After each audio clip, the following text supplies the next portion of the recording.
the trauma of discovering that your mom is a whore. This is something I don't think is spoken about enough, particularly amongst us as ladies, because we're out here whoring these days.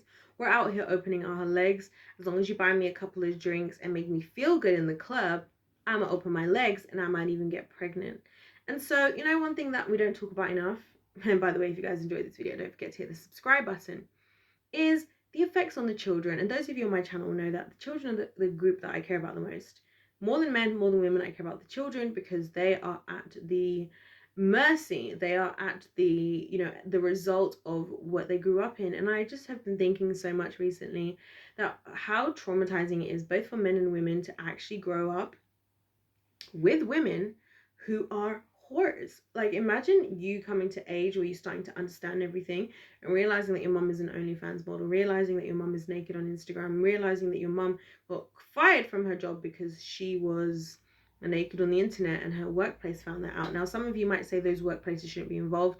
And at that point, I agree. I agree that workplaces shouldn't be so involved in what you're doing in your personal life. But when you're naked online, when you're a whore, when your child realizes that, oh my gosh, mommy has like 4,558 baby fathers and she's trying to say that she values herself and it's not adding up, you might want to question yourself. You might want to question your behavior, and we might want to think about how traumatic that is. I think as a woman, that's super traumatic. It's not so much traumatic for us as ladies because we just continue on that generational curse. We just be like, let me just continue doing that. Let me just make sure that I'm out here being a whore, being a harlot, being a hoe, being a 304. Let me open my 8 legs for every single guy that offers himself to me, because just because he's sexually attracted to me, I'm 100% sure that he respects me and that I'm respecting myself.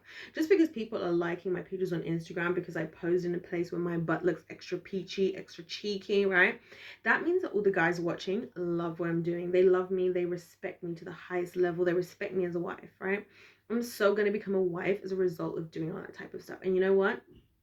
My sons in particular, they're going to be so proud of their mom. They're going to look back and like, this is the mom I want to be with. No, of course not. That's ridiculous. That's what's the problem with me with all of this, because at the end of the day, as a woman, right, we have so much power because as women, as mothers, right, we set the tone to our daughters as to what type of women to be, and to our sons we set the tone of what type of woman to look out for. And it works on both sides. Same thing with fatherhood. Fathers set the tone of what type of man that their son should be, and what type of man that their daughter should look for, right? So a lot of these issues I'm talking about, even if I'm talking about it in a sarcastic kind of way, yes, it stems back to parenthood. It stems back to the fact that people didn't have fathers. And I mean, that's what people always say when they see hoes online. What's the number one thing I've seen guys say is, she needs a father in her life. She needs a this, and she needs a dad. You can tell her dad wasn't there. This is what they say because you can tell it's very clear, it's very obvious, right? And us as ladies, it might be fun and games. It might be cool to the girls. It might be making you good money. It's traumatizing for your children to discover that you're a whore, that you're a harlot, that you're a hoe, that you're 304, that you just so easily open your legs, and you're first of all setting up your child, your son, to get with a woman like that. God forbid, in the name of Jesus, any one of my sons ever does anything like that, in the name of Jesus, because that is not what I want my sons to see as an example.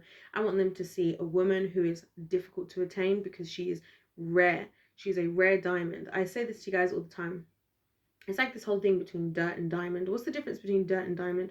Diamonds are difficult to find. That's why they have their value. In reality, right, if you have diamonds in your house, you're not necessarily using those diamonds to like change your life, but there's a value attached to them because of the rarity. Dirt we can all get. So don't be the woman who sets the standard of dirt, and don't traumatize your own children, because I'm not a guy, right? But I think realizing that your mom is a whore as a man is so traumatizing.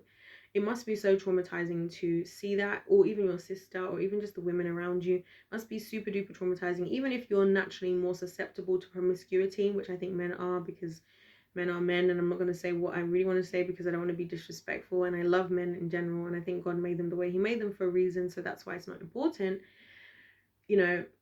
Seeing women like that is traumatizing, because you then now start to think about what type of woman you want to be with as a man. And I can imagine for men, like, y'all men, let me know, you're then looking at your mom, your sister, the women around you, your aunties, and thinking, this is not the type of woman I ever want to be with. And that's a mistake I think a lot of us in the black community are making. And then we get upset as black ladies, like, oh, black guys don't date with black women. Yeah, because a lot of us black women are making it look bad. A lot of us black women are not displaying the type of wives a man would want to be with. And oh, am I kissing the butts of men? No, I'm not. I'm acknowledging that in a relationship, there's two people.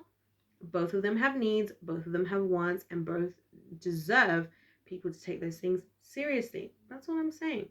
But yeah, you guys let me know your thoughts in the comment section down below on this subject area. I've thought about this a lot, and I've seen it happen where guys are traumatized. They might not look at it that way themselves because they're dudes, right?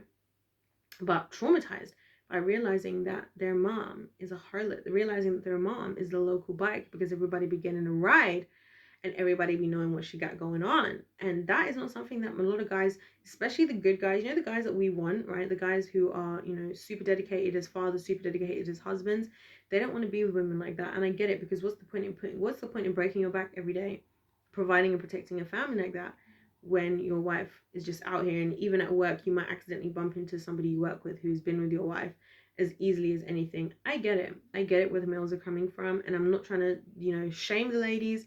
Okay, a lot of us are very ignorant because we haven't had people in our lives to school us in the way we needed to be schooled.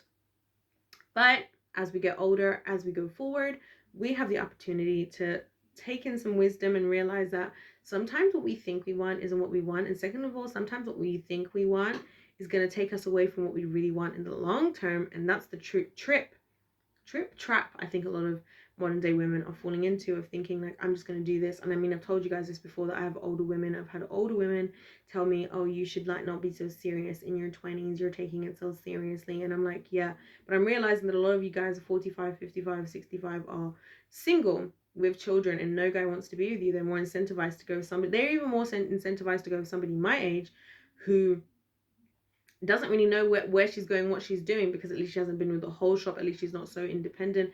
At least she's teachable. At least she's agreeable. At least she wants to be a team player in marriage, which should be our goal as men and women. Anyways, let me know your thoughts in the comment section down below. You all know I would love to know what y'all gotta say. I always want to know what y'all gotta say. Don't forget to hit that subscribe if you're feeling the vibe and you want to join the tribe, and hit that like button. If life's a game, then let's play to win. God bless every single one of you guys watching right now, and I'll see you in my next one. Goodbye.